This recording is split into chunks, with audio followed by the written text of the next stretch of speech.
2 Peter chapter 3:16. He, that is Paul, writes the same way in all his letters, speaking in them of these matters. His letters contain some things that are hard to understand, which ignorant and unstable people distort as they do the other scriptures to their own destruction. So ignorance of the Bible is what I'm talking about when we talk about biblical illiteracy. And what does that lead to? It leads to application errors. And what does that lead to? It leads to people disillusioned with a faith that looks goofy, doesn't make sense, sometimes is comical, and is overly literal. And I'll just give you an example.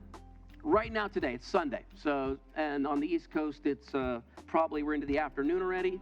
And so services are over at the snake handling churches in the Appalachian Mountains. But there is a faction of the evangelical church that right now today handled snakes as part of their Sunday morning worship routine. You say, why did they do that? They did that based on the long ending of Mark, where Mark says they will handle snakes and not be harmed. So then they say, well, if you really have the Holy Spirit, we should get some snakes in here and prove it.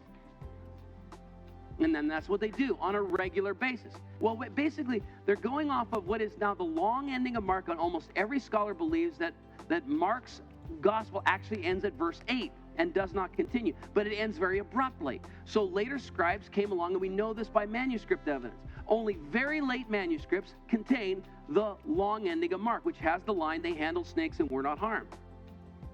But even that verse, if you were to take it seriously, you say, well, it's in there for a reason. So at best, that's a description of what would happen in the early church, not a prescription for bringing snakes into church.